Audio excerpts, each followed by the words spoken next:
Attorney General Bill Barr stepping down, announcing his resignation effective December 23rd. Yep, Barr calling it an honor to serve, praising the president's accomplishments in the face of relentless resistance. I haven't noticed the resistance. Let's talk to House Minority Leader Steve Scalise, who joins us from New Orleans, his house. Good morning to you, Congressman.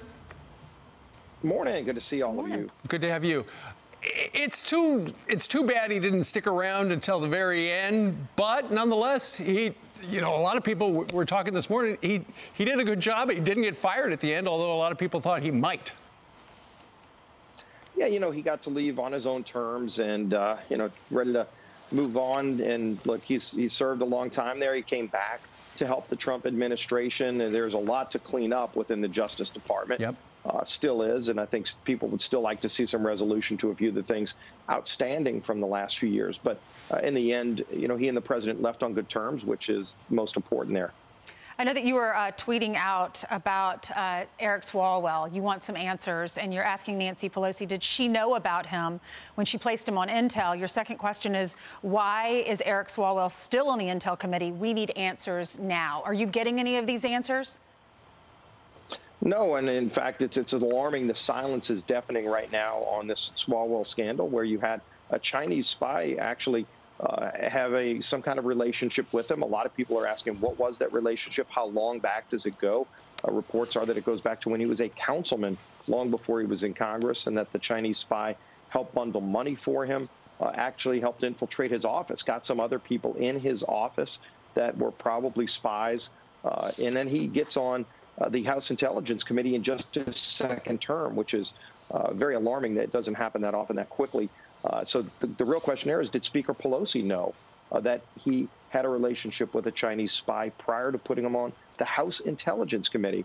All these questions need to be asked. Well, and the bottom line is he should be removed. The speaker said that she was unconcerned. She said that at the time, when he was in Congress, before she put him on the Intel committee, she knew about it. And she said that the Republicans in the leadership positions in the House knew about it as well.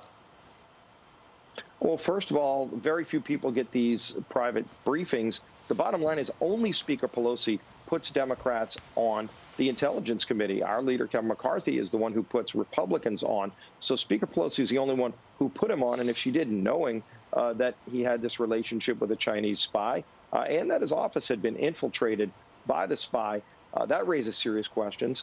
But why doesn't she take him off while these answers still haven't yet been resolved? A lot of questions. I mean, we need to get resolved, and it's alarming again that you had somebody at this highest level on the House Intelligence Committee that the Chinese had infiltrated. And by the way, also raises the question, why did Speaker Pelosi back away from the Bipartisan Commission on China?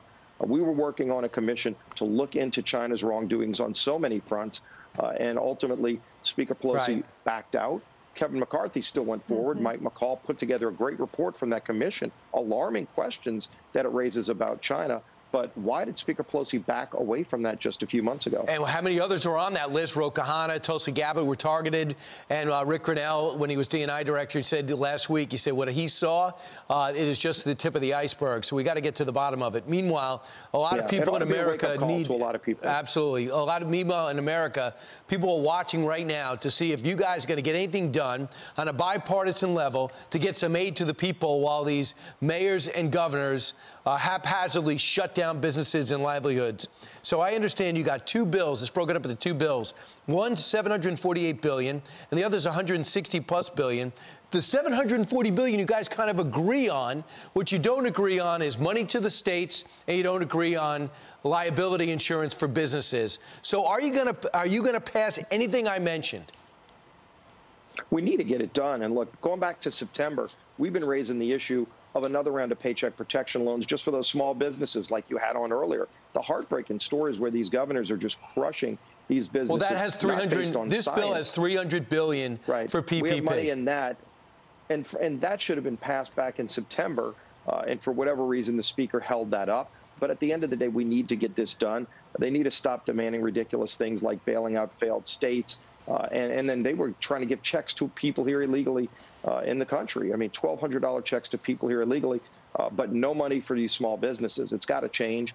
I hope we get this done this week. It should have been done back in September. And these governors need to stop crushing these small businesses. And by the way, it's do as I say, not as I do for these folks. Because but Steve, what are the chances, Steve?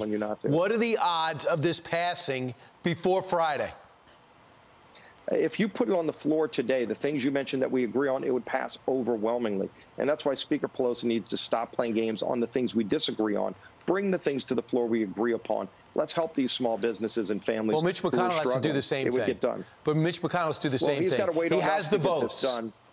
Right. Well, but the Democrats have been blocking it. They have a 60-vote requirement over there, and it seems like Chuck Schumer wants to keep holding that up. Put the bills on the floor that we agree on, and it would pass overwhelmingly.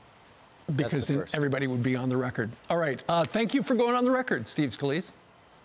Always happy to. Merry Christmas. Merry Christmas. I'll see y'all before then. Merry Christmas to you, too.